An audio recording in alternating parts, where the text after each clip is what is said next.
रस्त्यावर चांगलाच बाजार भरला होता. रस्त्याच्या दोन्ही तर्फे वेगवेगळ्या कांदे, बटाटे, भाजीपाला, कपडे, मेकअपचं सामान, बांगड्या, हार असे विविध विक्रेत्यांनी आपले तंबू ठोकून दुकान मांडली होती.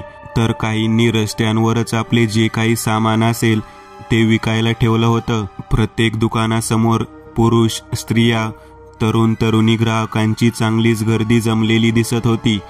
त्यात गंमत म्हणजे तरुण मंडळी फक्त बाजारात मेकअप मारून येणाऱ्या तरुणी, स्त्रिया यांना पाहायला येत होते. बाकी त्यांना बाजारातल्या सामानात काही एक रस नव्हता. बाजारातल्या रस्त्यावरून 2 व्हीलर, 3 व्हीलर अशी वाहनं हॉर्न वाजवत ये जा करत होती. तो आवाज कानात घुमत होता. बाजारातून एक स्त्री आपल्या मुलाला हाताला ओढत घेऊन जात होती. त्या स्त्रीच्या अंगावर हिरवी साडी, लाल ब्लाऊज होता. गळ्यात एक साधंसं मंगळसूत्र होतं. चेहऱ्यावर मेकअप नव्हता. हातात 2 बांगड्यांशिवाय काही नव्हतं. नक्कीच ती स्त्री गरीब घरातली असावी. बिचारी, त्याहून बिचारा तर तो लहान मुलगा होता. मुलाचं वय जेमतेम 9-10 असावे. अंगात एक हाफ शर्ट, खाली एक हाफ पॅन्ट होती. पायात स्लीपरची चप्पल होती. तो पोरगा आपल्या आईकडे एकच हट्ट करत होता, ए आई, ए आई, दे ना ग मला तो ढंपर घेऊन. त्या लहानग्या मुलाचं हेच वाक्य रिपीट होत होतं. पण ती माय तरी काय करणार. त्या ढंपरची किंमत 1000-1200 वर होती आणि तेवढे पैसे त्या माईकडे नव्हते. शेवटी तिचा सुद्धा नाईलाज होता. पोरगा ऐकणार नाही म्हणूनच ती त्याला हाताला धरून ओढतच घेऊन चालली होती. आणि मागून तो मुलगा तेच बोलत होता, ए आई, ए आई, दे ना ग मला तो ढंपर घेऊन. ओ ताई, ओ ताई. अचानक त्या स्त्रीच्या कानांवर एक आवाज आला. त्या आवाजात एक हुकूमत होती. विलक्षण असा लक्षवेधक आवाज होता तो. त्या आलेल्या आवाजाने ती स्त्री जागेवरच थांबली. तिने हळूच वळून मागे पाहिलं. तो मुलगा सुद्धा मागे वळून समोरच पाहत होता. दोन्ही मायलेकांसमोर एक 5 फूट उंच पुरुष उभा होता. अंगावर ब्लॅक टी शर्ट, खाली निळसर जीन्स, डोक्यावर काळी गोलसर उंच अशी जादूगार घालतो तशी टोपी होती. त्याचा चेहरा दिसणं शक्य नव्हतं, कारण त्या पुरुषाने चेहऱ्यावर एक स्केरी मास्क लावलं होतं. म्हणजे जबडा विचकलेली सफेद रंगाची कवटी आणि काळ्याशार चेंडू एवढ्या रिकाम्या बुबळांचा तो स्केरी मास्क होता. पण का, कशासाठी, काही गोड होतं का? या पाहूयात. काय हो ताई साहेब, एवढं क्यूटचं पोरगं आहे तुमचं आणि त्याला असं ओढत ओढत घेऊन चाललात. त्या स्केरी मास्कवाल्या माणसाचा मास्कातून आवाज आला, अहो दादा, त्याला तो ढंपर हवा आहे आणि सध्या माझ्याकडे पैसे नाहीयेत. ती स्त्री म्हटली, आजच्या ढंपर काय? त्या स्केरी मास्कवाल्या माणसाने आपला काळ्या रंगाचा ग्लोव्ज घातलेला उजवा हात पाठीमागे नेला. हळूच एक टिचकी वाजवली. टिचकी वाजताच त्याच्या हाताभोवताली सोनेरी रंगाच्या धुळीकणांचा 2 सेकंदासाठी झगमगता वर्षाव झाला आणि त्या हातात मायावी शक्तीमार्फत एक ट्रक ट्रॉय अवतरलं. हाच का, म्हणत त्याने उजवा हात समोर आणला. त्या मुलासमोरच धरला. ती ट्रक पाहून त्या मुलाच्या चेहऱ्यावर झटकन आनंद पसरला. उदास चेहऱ्यावर आनंदाची फुंकर बसली. पण ती स्त्री मात्र जरा आश्चर्यकारक नजरेनेच त्या माणसाकडे पाहत होती. एक हात मागे नेऊन त्याने पुन्हा हात बाहेर काढताच त्याच्या हातात एक ट्रक बाहेर आला होता ना. त्या मुलाने दोन्ही हात वाढवत तो ट्रक आपल्या हातात घेतला. चारही बाजूंनी त्याला उत्सुकतेने भरलेल्या नजरेने निहाळू लागला. अहो दादा, तुम्ही कशाला उगीच ह्याला तो ट्रक घेऊन दिलात? माझ्याकडे तुम्हाला द्यायला पैसे नाहीयेत. ती स्त्री म्हटली, ओ कमॉन बहनजी, मला तुमच्याकडून पैसे बिसे काही नकोयत. उलट मला मुलांच्या चेहऱ्यावरचा आनंद पाहिलं ना की माझं मन प्रसन्न होतं. मला खूप चांगलं वाटतं. म्हणूनच तर तुमच्या मुलाला मी हा ट्रक घेऊन दिला ना. आणि हो, अचानक मध्येच काहीतरी लक्षात आल्यासारखं त्याने पुन्हा डावा हात मागे नेला. ह्या डाव्या हातात लाल रंगाचा ग्लोव्ज होता. त्याने पुन्हा टिचकी वाजवली. टिचकी वाजताच सोनेरी रंगाची धुळीकण हाताभोवती 2 सेकंद गोल गोल फिरली. पुन्हा मायावी काळ्या जादुई शक्तीमार्फत हातात एक प्लास्टिकचं लाल रंगाची कव्हर असलेलं एक गोलसर ग्लास अवतरला. त्या ग्लासमधून मंद अशी पांढरट वाफ बाहेर बाहेर येत होती. न जाणे काय असावं त्या ग्लासमध्ये. हे घे, त्या मास्कमॅन माणसाने ह्यावेळेस एक किन्नरी माणसांसारखा आवाज काढला. त्या मुलाला हे सर्व करतं पाहून खूप मजा वाटत होती. त्या लहानग्या मुलासाठी हे सर्व चमत्कार एका जादूपेक्षा काही कमी थोडी होतं. त्या मुलाने तो लाल रंगाचा ग्लास हाती घेतला. न समजून त्या लाल रंगाच्या ग्लासकडे पाहू लागला. त्या लाल रंगाच्या ग्लासमधून मंदपणे पांढरट वाफ बाहेर पडत होती. ही आहे स्मॅक मिठाई आणि मी आहे मजनू मिठाईवाला.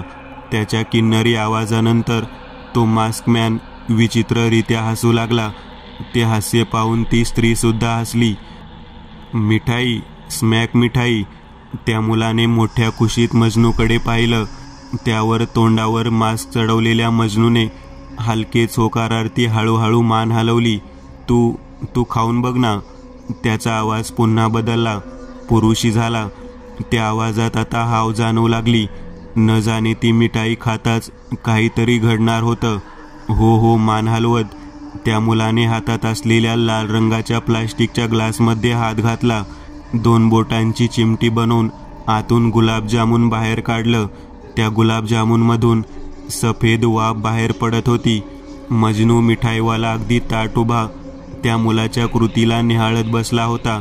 न जाणे त्या मास्कच्या आत लपलेल्या धूर्त चेहऱ्यावर किती आसुरी आनंद उमटला असेल.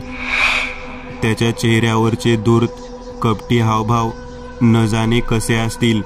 ओठ कुत्सिकरित्या फाकले असतील. डोळे मोठे होऊन काहीशा कपटी हेतू साध्य झालं ह्या भावनेने त्या मुलाकडे आसुरी लगाकीने चमकत पाहत असतील. त्या मुलाने तो गुलाबजामुन तोंडात टाकला. मचाव मचाव करत आपल्या आईकडे हसून पाहत खाऊ लागला. खाताना त्याच्या नाक, तोंड, कानांमधून सफेद वाफ बाहेर पडू लागली. त्या मुलाची आई हे दृश्य पाहून दात काढत हसत होती. पण तिचं हे हसू काही वेळापुरतंच होतं. मग ते क्षणात ओसरलं. त्या चेहऱ्यावर आश्चर्य, नवल, भीती, भय, काळजी ह्या सर्व भावनांचा एकाच क्षणी उद्रेक झाला. डोळे विस्फारले, तोंडाचा आवाजला आणि इतका वेळ पुतळ्यासारखा उभा मास्कमॅन मजनू मिठाईवाला एका लयीत किन्नरी स्वरात त्याचं हसणं सुरू झालं. पण नक्की काय झालं होतं ते पाहूयात. त्या लहानग्या मुलाने वाफ निघणारा गुलाबजामुन तोंडात टाकला. मचाव मचाव करत खाऊ लागला. नाक, तोंड, कान ह्या अवयवातून वेगाने पांढरट वाफ बाहेर पडू लागली. तसे काहीतरी विलक्षण, अविचारी, अपटनीय दृश्य घडलं. त्या मुलाच्या डोक्यावरचे काळेशार केस एक एक करत पांढरे झाले. चेहऱ्यावरची त्वचा म्हातारली, सुरकुतली गेली. शारीरिक उंची झपाट्याने वाढली. 2 फुटांवरून 5 फूट झाली. त्या मुलाच्या जागी आता एक म्हातारा उभा होता. पण अंगात मात्र तेच कपडे होते. एक हाफ शर्ट, खाली एक हाफ पॅन्ट होती. पायात स्लीपरची चप्पल होती. आई, मी म्हातारा झालो आई. तो 80-90 वयाचा म्हातारा एका लहान मुलासारखा बोलू लागला. त्या नराधमाचं हसणं आता थांबलं होतं. त्याने जीन्सच्या खिशात हात घातला. आतून एक पारदर्शक काचेचा चेंडू बाहेर काढला. वाईटाचा धंदा, फुकटचा पैसा, विषारी माझी मिठाई. मी आहे शैतान हलवाई उर्फ मजनू मिठाईवाला.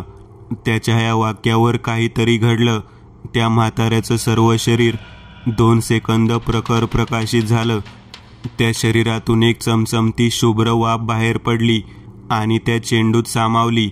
व पुढील क्षणाला मजनू मिठाईवाला पांढरट धूर उडवत जागेवरून झटकन नाहीसा झाला.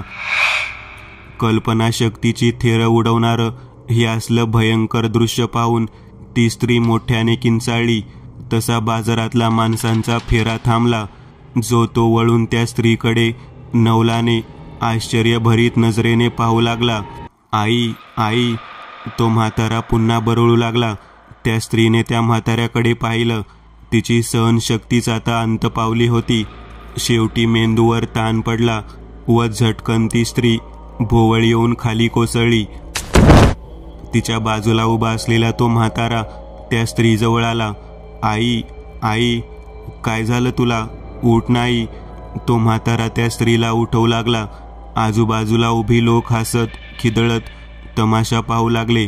भले 80-90 वर्षाचा म्हातारा एका तिशीतल्या स्त्रीला आई कसं म्हणू शकतो, नाही का? आणि त्याचा आवाजही एका लहान मुलासारखाच निघत होता. शेवटी बाजारात उभ्या प्रत्येकाने आपापला स्मार्टफोन काढून व्हिडिओ बनवायला घेतली, कारण प्रत्येकाला वाटलं की समोर एक प्रँक सुरू आहे. पण सत्य परिस्थिती कोणालाच ठाऊक नव्हती, नाहीतर जो तो भीतीने पछाडला असता. समर्थांचा स्वभाव फार दयाळू होता. कोणालाही कसलीही गरज पडली तर ते मदतीला धावून जात. आज सकाळीच रस्त्यावर एका आजीला भोवळ आली आणि समर्थ त्या आजीच्या मदतीला धावून गेले. त्यांनी त्या आजीला शहरातल्या एका हॉस्पिटलमध्ये ॲडमिट केलं व त्या आजींना जेव्हा पूर्णतः बरं वाटू लागलं तेव्हाच ते हॉस्पिटलमधून निघू लागले. हॉस्पिटलचं बिल चुकतं करण्यासाठी काउंटरपाशी पोहोचले. नेहमीप्रमाणे मेनका गबलूही त्यांच्यासोबतच होते. मेनका काउंटरवर असलेल्या तिच्याच वयाच्या मुलीशी बोलत होती. काउंटरच्या थोडं वर भिंतीवर एक LED TV होती. त्या टीव्हीच्या स्क्रीनवर एक न्यूज सुरू होती. स्क्रीनवर एक काळ्या कोटमधला माणूस न्यूज सांगत होता. न्यूज सांगताना त्याचे हावभाव इतके विलक्षण होते की पाहणारा त्यात गुंतून जाईल. समर्थ व गबलू सुद्धा ते न्यूज पाहण्यात गुंतले होते. पुणे शहरात गेल्या 2 दिवसांपासून फारच वेगवेगळ्या आणि विचित्र घटना घडत आहेत. 80-90 वर्षाचे म्हातारे बुजुर्ग लोक लहान मुलासारखे कपडे पॅन्ट घालून एका अनोळखी स्त्रीला आई, आई हाक मारत तिच्या मागे लागत आहेत. ह्या न्यूजवर गबलू दात काढत हसला. रिपोर्टर दुसरी न्यूज सांगू लागला. दुसरी घटना अशी की पुणे शहरात गेल्या 2 दिवसात वेगवेगळ्या पोलीस स्टेशन्समध्ये मिळून एकूण 90 लहान मुलं मिसिंग झाल्याच्या केसेस नोंदवल्या गेल्या आहेत. गबलूच्या ओठांवरचं हसू ओसरलं. डोळे आश्चर्यकारकपणे विस्फारले. समर्थ सुद्धा गंभीर होऊन न्यूज पाहू लागले होते. हॉस्पिटलची फी चुकती करून मेनका सुद्धा समर्थांपाशी येऊन न्यूज पाहू लागली. टीव्हीवर रिपोर्टर न्यूज सांगू लागला. आम्हाला काही माणसांकडून अशी माहिती कळाली आहे की जी अतर्कनीय, अविश्वसनीय आहे. माहितीनुसार पुणे शहरात एक मास्कमॅन मजनू मिठाईवाला माणूस फिरत आहे, जो स्मॅक मिठाई विकतो. पण जो कोणी लहान मुलगाही स्मॅक मिठाई खातो त्याचं वय सेकंदात वाढतं. तो मुलगा पुढच्या 10 सेकंदात म्हातारा होतो आणि त्या म्हाताऱ्याचं वय वाढतं खरं, पण बुद्धी मात्र लहानच राहते. मेनका, गबलू, समर्थ, कृणाल तिघेही गंभीर होऊन ही न्यूज ऐकत होते. सर्व काही खूपच विलक्षण होतं, बुद्धीला न पटणारं होतं. ह्या मास्कमॅन मजनू मिठाईवाल्याची पुणे शहरवासियांच्या मनात फार दहशत बसली आहे. पालक मे महिन्याची सुट्टी असताना सुद्धा मुलांना घराबाहेर जाऊ देत नाहीयेत. ह्या प्रकरणाचा पुढील पोलीस तपास सुरू आहे. पाहूयात काय घडतं ते. तोपर्यंत पाहत राहा पुणे न्यूज. पुन्हा भेटू. धन्यवाद. न्यूज समाप्त झाली. कृणाल, आता काय करायचं? गबलूने काळजीपूर्वक विचारलं. हो ना, इतकी सारी मुलं मिसिंग झाली आहेत. आपल्याला काहीतरी करावं लागेल समर्थ. मेनका गबलूच्या वाक्याला दुजोरा देत म्हटली. होय गबलू, मेनका, आपण नक्कीच काहीतरी करू. तसेही मला ह्या मजनू मिठाईवाल्याच्या या कृतीमागे काहीतरी भयंकर कारस्थान शिजत असल्याची जाणीव होतीये. मला वाटतं आपल्याला जास्त वेळ न घालवता आताच पुण्याला निघायला हवं. चला. समर्थांनी आपल्या एका हातातला रुद्राक्ष कडा काढला. ते तिघेही आता टेलिपोर्ट मार्फत पुण्यात पोहोचणार होते. आकाशातल्या पांढऱ्या ढगांना चिरत तो रुद्राक्ष कडा सुदर्शन चक्राप्रमाणे वेग धारण केलेल्या अवस्थेत पुढे पुढे जात होता. त्या रुद्राक्ष कड्यांमधल्या 10च्या 10 रुद्राक्षांनी विस्तवासारखी पेट घेतली होती. हवेतून वेगाने पुढे पुढे जाताना त्या रुद्राक्ष कड्यामधून ठिणग्या आणि एका एलियन स्पेसशिपसारखा वेगधारी स्वर बाहेर पडत होता. असा तो एका लयीत गुंजणारा आवाज होता. आकाशातून एक एअरलाईन कंपनीचं विमान उडत चाललं होतं. त्या प्लेनमध्ये काचेच्या खिडकीजवळ एक 10 वर्षाचा मुलगा त्याच्या आईसोबत बसला होता. त्याची आई केव्हाचीच गाढव विकून झोपली होती, पण तो मुलगा मात्र आश्चर्यचकित होऊन काचेच्या खिडकीतून बाहेर दिसणारे पांढरे ढग, खाली जमिनीवर उभी असलेली बिल्डिंग्स, घरे, समुद्र हे सर्व दृश्य मोठ्या नवलाने पाहत होता. तोच त्याच्या खिडकीजवळ अफाट वेगाने काहीतरी पुढे निघून गेलं, ज्याचा वेग त्या मानवी मशीनपेक्षाही जास्त होता. तो मुलगा त्या विस्तवधारी तप्त पेट घेतल्या सुदर्शन चक्राला तोंडाचा आवासून नेत्र विस्फारून मोठ्या नवलाने आश्चर्यकारक नजरेने पुढे पुढे जाताना पाहत होता. तोच त्या मुलाची नजर झटकन बाजूच्या सीटवर झोपलेल्या त्याच्या आईवर पडली. त्याच्या आईच्या हातात एक पुस्तक होतं. त्या पुस्तकाच्या कव्हर पेजवर श्रीकृष्णाचं सुदर्शन चक्र तर्जनीत गोल गोल भिंगतानाचं एक चित्र होतं. त्या श्रीकृष्णाच्या चित्राला पाहताच त्या मुलाच्या ओठांवर एक हसू उमटलं. रस्त्यावर एक 5 फूट उंच निळ्या रंगाचं शटर खाली ओढलेली एक बंद टपरी दिसत होती. त्याच टपरी बाजूला हवेतून वेगात भिंगत येणारा समर्थांचा रुद्राक्ष कडा जमिनीपासून 8 फूट उंचीवर येऊन थांबला. 8 फूट उंचीवर हवेत तो रुद्राक्ष कडा वेगाने भिंगत होता. 10च्या 10 रुद्राक्ष विस्तवासारखे चमकत होते. तोच त्या सुदर्शन चक्रासारख्या भिंगणाऱ्या रुद्राक्ष कड्यामधून 3 भगव्या रंगाच्या सलसलत्या नागमोडी वळणाच्या विजा बाहेर पडल्या. त्या थेट रस्त्यावर. आणि पुढे जे घडलं खरंच चमत्कारिक, विलक्षण, आतर्कनीय होतं. त्या भगव्या रंगाच्या विजांमधून 3 मानवी आकृत्या रस्त्यावर अवतरल्या. मधोमध समर्थ कृणाल, डाव्या बाजूला बुटका गबलू, तर उजव्या बाजूला कोट व जीन्स पॅन्ट घातलेली मेनका होती. गबलू नेहमीसारखाच दात काढत आजूबाजूला पाहत हसत होता. मेनका, समर्थ दोघांची नजर मात्र शोधक होती, काहीतरी शोधत होती. समर्थ, आपण पुण्यात तर आलो, पण एवढ्या मोठ्या शहरात त्या मिठाईवाल्याला आपण शोधणार कसं? मेनकाने प्रश्न उपस्थित केला. तोच गबलू पचकला. सापडला, सापडला, मिठाईवाला सापडला.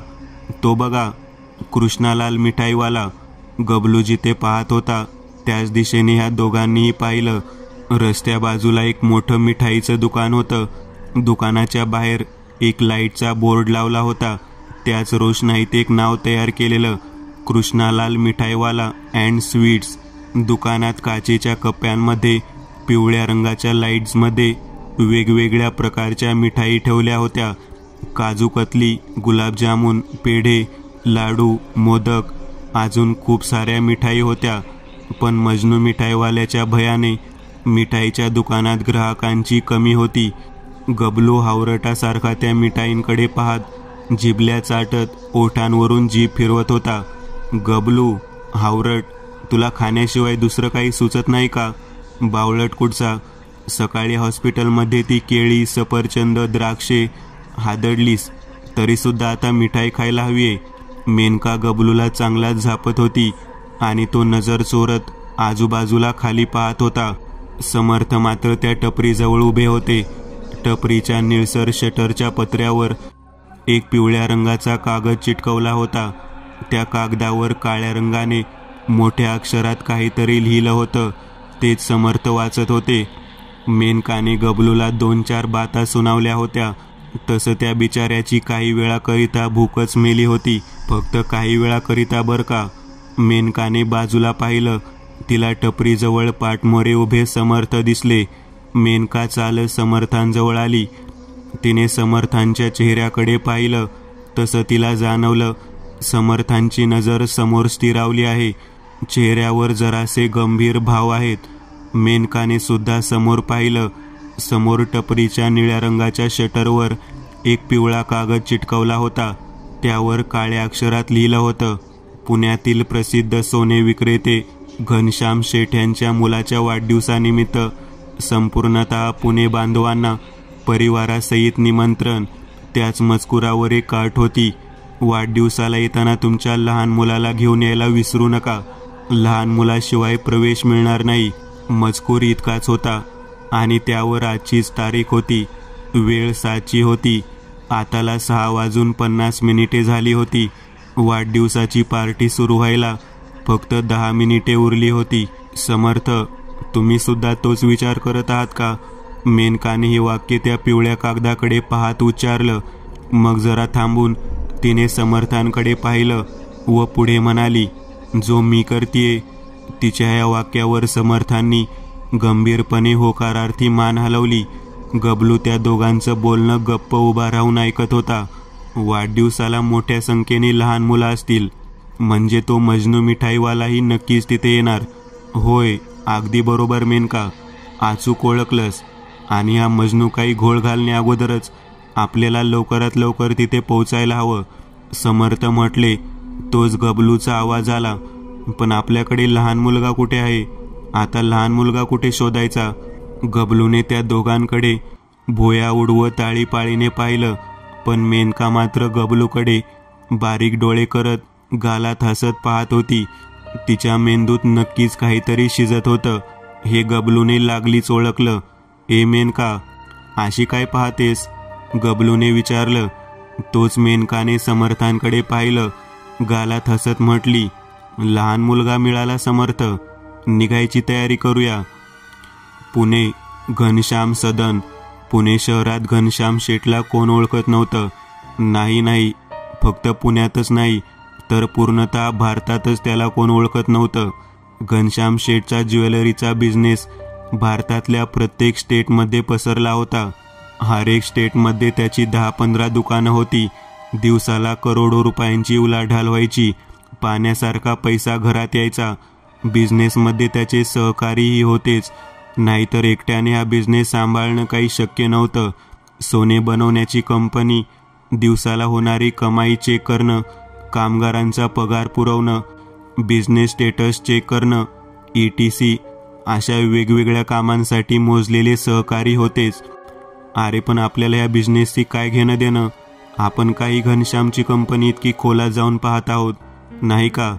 त्याउलट आपण आपल्या स्टोरीकडे वळूयात.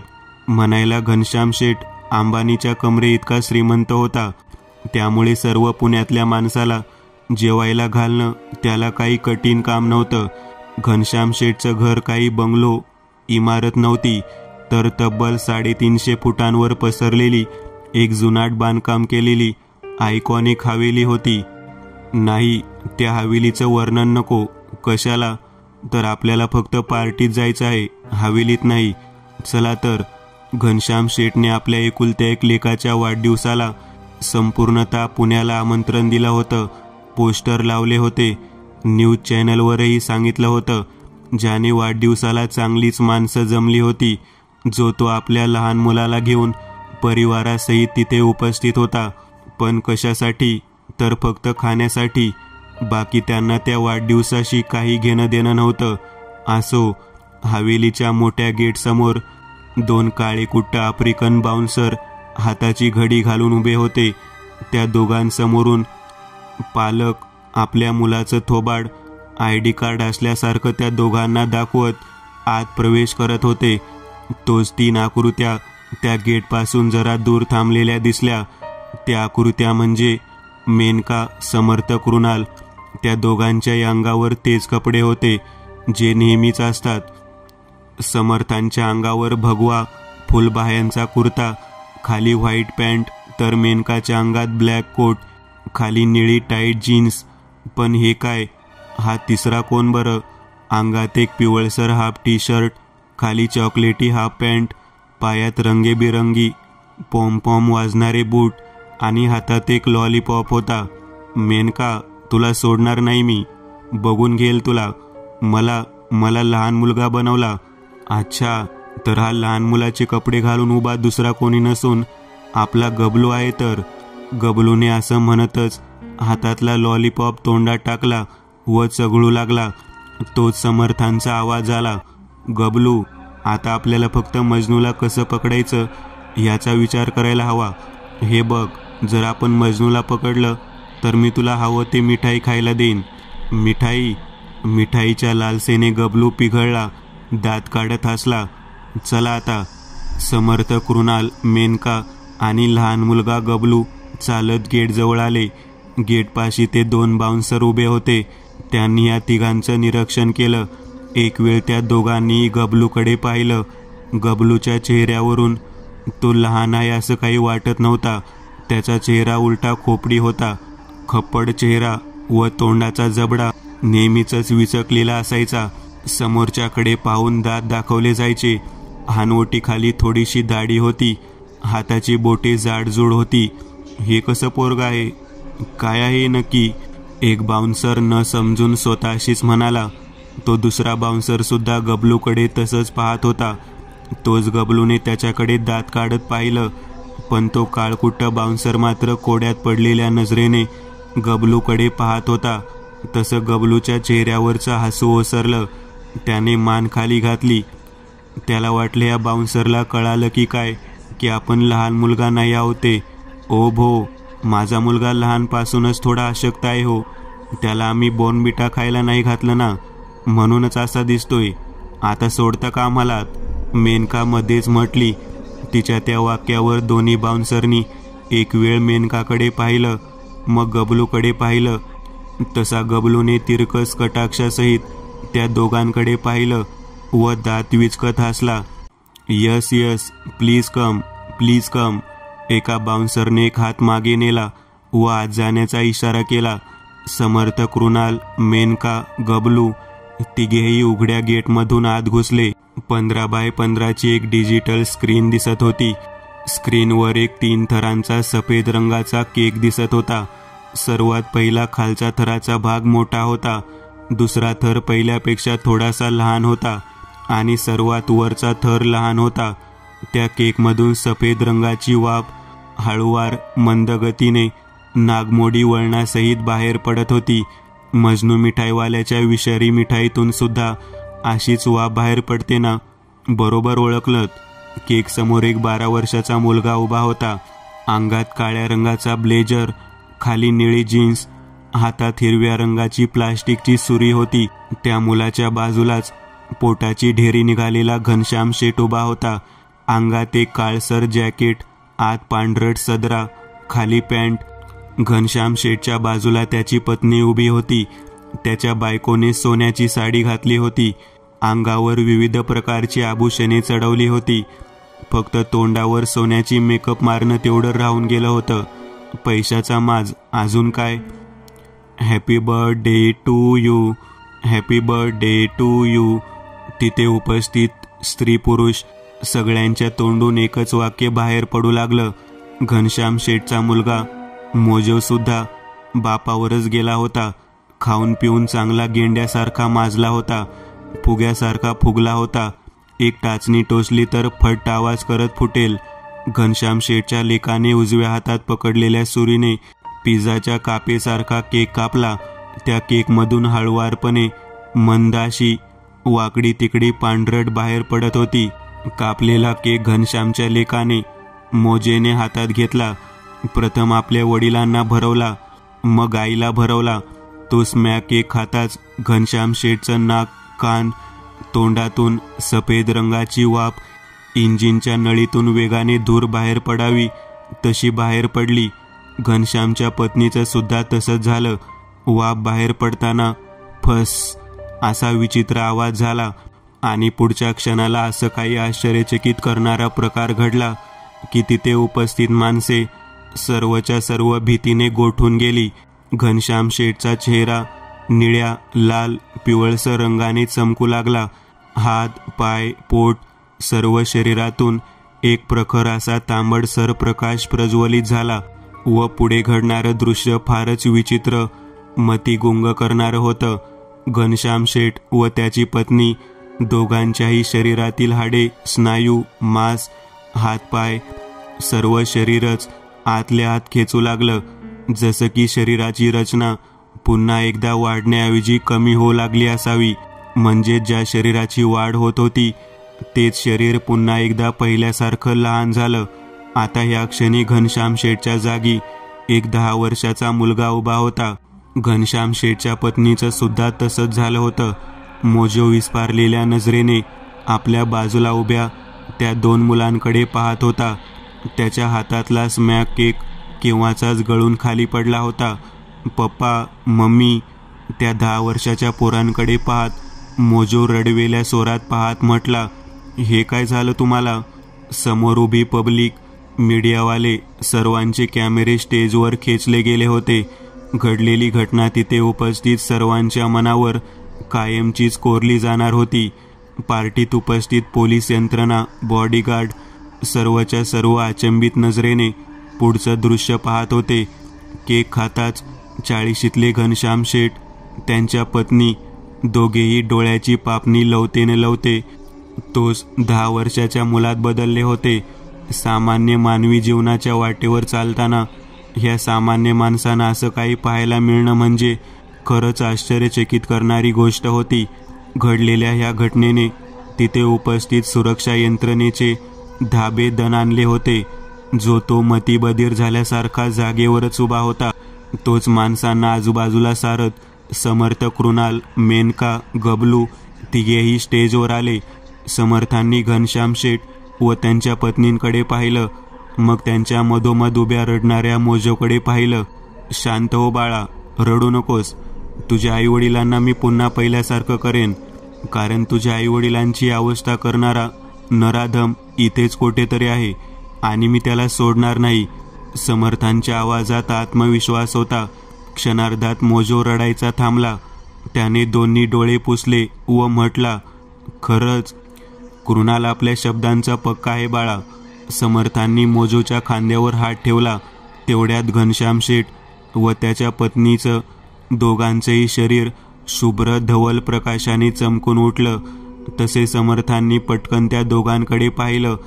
तेवढ्यात घनश्याम शेठ व त्यांच्या पत्नीच्या दोघांच्याही शरीरातून एक शुभ्र प्रकाशित धुरकट वाफ बाहेर पडली. कृणाल, आपण ही वाफ कशात तरी भरूयात. गबलू मध्येच म्हटला, नाही गबलू, आपण असं करायचं नाही, कारण हीच वाफ आपल्याला त्या मजनूपर्यंत घेऊन जाणार आहे. समर्थ म्हणाले. तोपर्यंत शुभ्र रंगाने चमकून उठलेली ती आयुष्य वाफ लोकांच्या डोक्यावरून हवेतून उडत बाहेरच्या दिशेने निघाली. गबलू, मेनका, लवकर चला, मजनू नक्कीच बाहेर आहे. समर्थ हवेतून उडत जाणाऱ्या त्या आयुष्य वाफेच्या मागे धावले आणि त्यांच्या मागोमाग मेनका, गबलू सुद्धा. काळ्याकुट्ट डांबरी रस्त्यावर तो सफेद रंगाचा टेम्पो उभा होता. त्या टेम्पोच्या एका दरवाजाला पाठ व खालचा पाय टेकून मजनू उभा होता. अंगावर ब्लॅक टी शर्ट, खाली निळसर जीन्स, डोक्यावर काळी गोलसर उंच अशी जादूगार घालतो तशी टोपी होती. त्याचा चेहरा दिसणं शक्य नव्हतं, कारण त्याने चेहऱ्यावर एक स्केरी मास्क लावलं होतं. म्हणजेच जबडा विचकलेली सफेद रंगाची कवटी आणि काळ्याशार चेंडू एवढ्या रिकाम्या बोबळांचा तो स्केरी मास्क होता. हळूच त्याची नजर डाव्या बाजूला वळली. तसे त्याला दिसलं, हवेतून 2 शुभ्र रंगाची चमचमती धुळीकणांची वाफ त्याच्या दिशेने नागमोडी वळण घेत येत आहे. त्याने जीन्सच्या खिशात हात घातला. तोच तो पूर्णतः काचेचा चेंडू बाहेर पडला. वाईटाचा धंदा, फुकटचा पैसा, विषारी माझी मिठाई, मी हाय शैतान हलवाई उर्फ मजनू मिठाईवाला.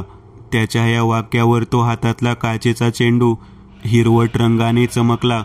ती शुभ्र प्रकाशी सोनेरी धुळीकणांची वाफ नागमोडी वळणे घेत हवेतून खाली आली. त्या हिरव्या चेंडूत सामावली. ती वाफ आत जाताच पुन्हा तो चेंडू काचेसारखा पारदर्शक झाला. त्यातली ती अघोरी हिरवट नाहीशी झाली. आता फक्त 6 आत में बस. मग मी मजनू मिठाईवाला कायमचंच अमर होणार. ह्या जगावर राज्य करणार मी. सर्वांना माझ्या पायाखाली ठेवणार. दोन्ही हात वर करत तो गडगडाटी हसू लागला. पण तेवढ्यात तो जरबी करड्या स्वरातला आवाज आला. झटकन त्याने वळून मागे पाहिलं. त्याच्या नजरेसमोर 10 पावलांवर समर्थ, कृणाल, गबलू, मेनका उभे होते. कोण आहात तुम्ही? मजनूच्या वाक्यावर गबलू छाती फुगवून चालत पुढे आला. अरे वा, हीच लाईन मी म्हणणार होतो, पण आधी तूच म्हणालास. बरं, काही प्रॉब्लेम नाही. एक काम कर, तू ज्या ज्या माणसांचं, मुलांचं आयुष्य चोरलं आहेस ते तू मुकाट्याने मुक्त कर आणि मला शरण ये. गबलूच्या वाक्यावर मजनू पुन्हा हसू लागला. गबलू मात्र त्याच्याकडे न समजून कसं तरीच पाहत होता. हसतो काय? खरंच बोलतोय मी. असं? मग ये, भर मला बाटलीत, ये. मजनूलाल, मला ऑफर देतो. ते पण गबलूला. थांब आता तुला मिठाईच्या बॉक्समध्येच भरतो. गबलूने असं म्हणतच दोन्ही हाताच्या मुठी आवळल्या. डोकं मारक्या बैलासारखं जरासं पुढं केलं. एक पाय जमिनीवर घासला. माती उधळली. थेट मजनूच्या दिशेने एक जोराची धाव घेतली. 10 पावलांतच गबलू मजनूपाशी पोहोचला. मित्रांनो, आज पुरतं एवढंच.